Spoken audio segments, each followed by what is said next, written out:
So Model Y Juniper, let's see what that means. Let's see. Well, I think we know what it means. Okay, then tell us, Farzad. I mean, it's pretty obvious. So yeah, the Model 3 happened like we saw. I think this video is important for afterwards when we compare it maybe to the Mercedes thing I have brought with you from the IAA in Munich. But Farzad, how about we talk a little bit about the Model 3 refresh, because I think it's such an important milestone. What do you think about the refresh?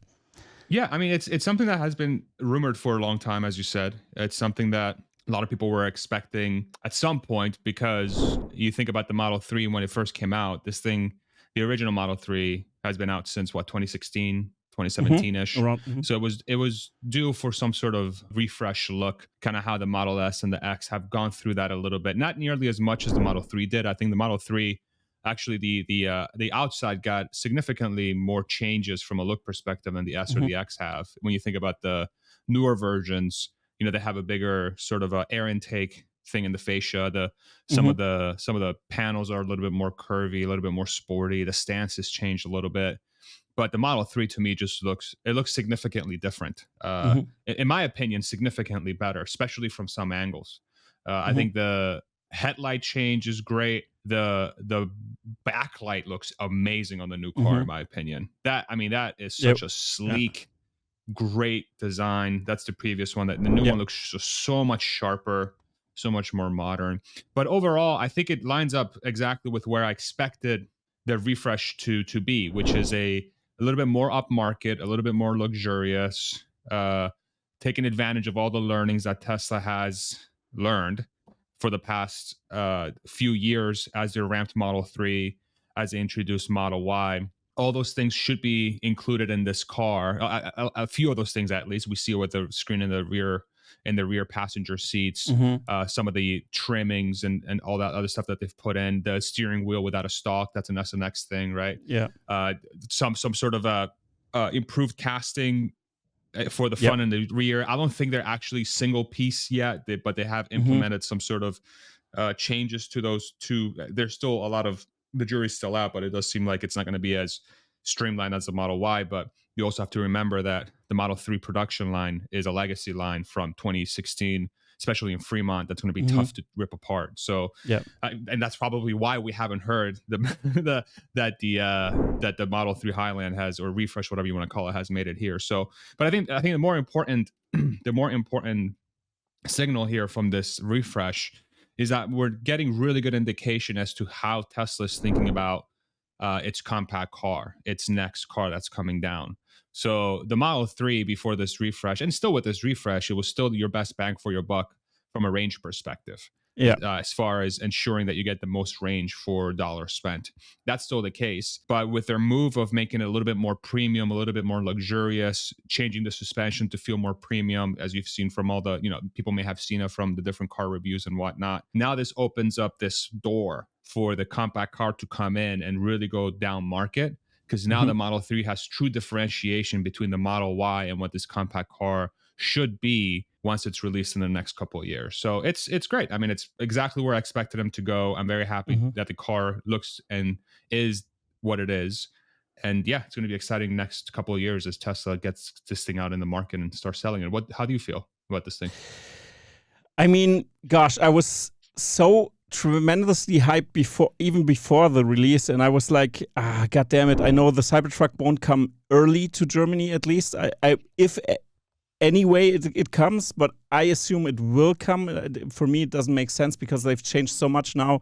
They reduced the size of the Cybertruck. They've increased the curvature of the front, for example. They shortened the front a little bit. And they produced it more traditionally than we thought. Before, we thought they had an exoskeleton. It seems like that. It still seems like they changed that a bit.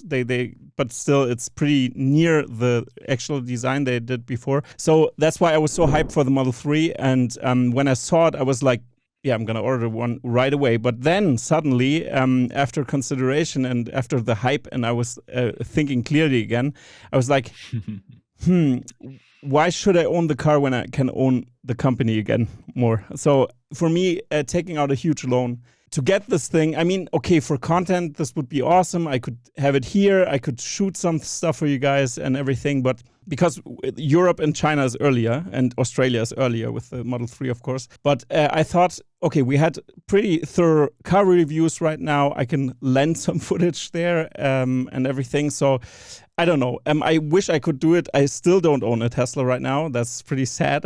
But I have to wait. I think it's more important to.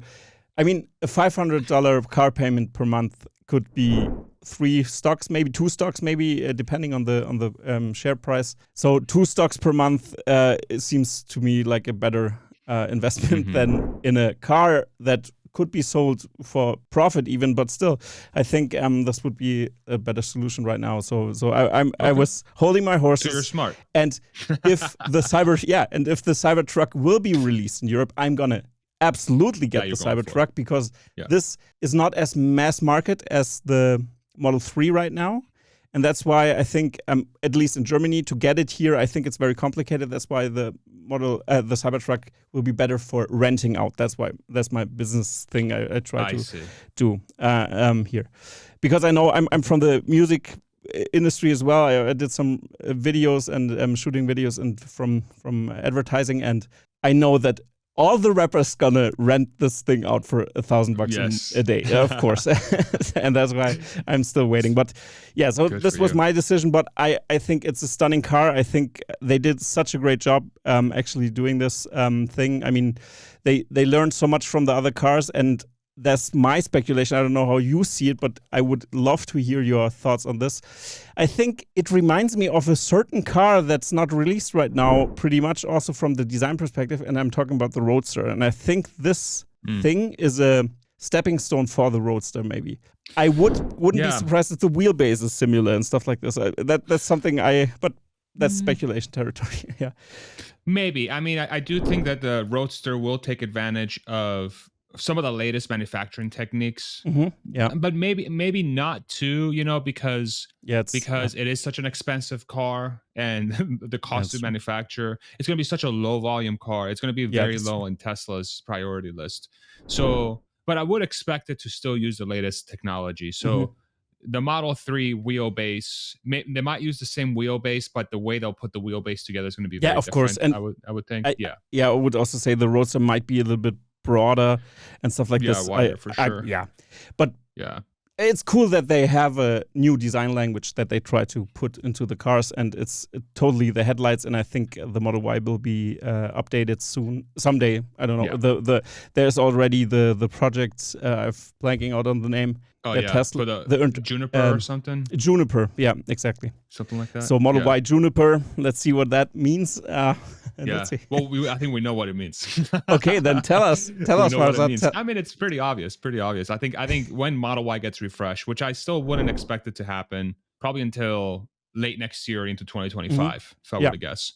They'll have a headlight refresh. They'll put the screen in the back seat, probably. But it's a ways away. It's very obviously a ways away. I think the refresh will probably not be as drastic as the 3 in some respects, especially from a cost perspective, because the Model Y is already, it has the front and rear castings. It has a structural battery pack. In some configurations, it has the 4680. These are the things that the battery modules is what I'm talking about here when I say 4680, for those that might not be familiar.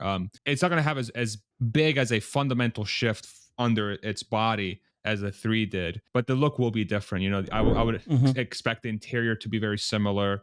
I would expect the headlights to be similar, because Tesla saves a ton of money on these headlights and all these pieces if they can really ramp up how many of them they can order every time that when they order for the year. So if you can get headlights for 2 million cars versus 1 million, you can very much sit with the supplier and hash out a deal that's to Tesla's advantage, while you say, hey, if I order an additional 1 million headlights from you, I would expect a 10% decrease or a 15% decrease in pricing. And the supplier is more willing to do that because they know they're going to get an additional million units worth of cars headlights, if that makes any sense. So I think that's what they'll do with the Y, and Mhm. that's going to help the Model 3 costs as well, because when the Model Y starts bringing in some of those pieces that the Model 3's is using, then the Model 3 costs go down because you're ordering those pieces in higher volume, which means that 10-15% discount, hypothetically, whatever that is, will also apply for the Model 3 headlights as an example, and for the rear screen, that's Mhm. gonna, whatever savings you get there, it applies to the S, the X, and the 3 and the Y. This is where Tesla's going to Mhm. start leveraging its muscles as a manufacturer, and having a sort of really leveraging the savings that could be in the supply chain. And it's in their best interest to have these pieces available across the entire all the models that they have, which is something the Monroe team has been talking about quite a bit Mm. in the past. Yeah.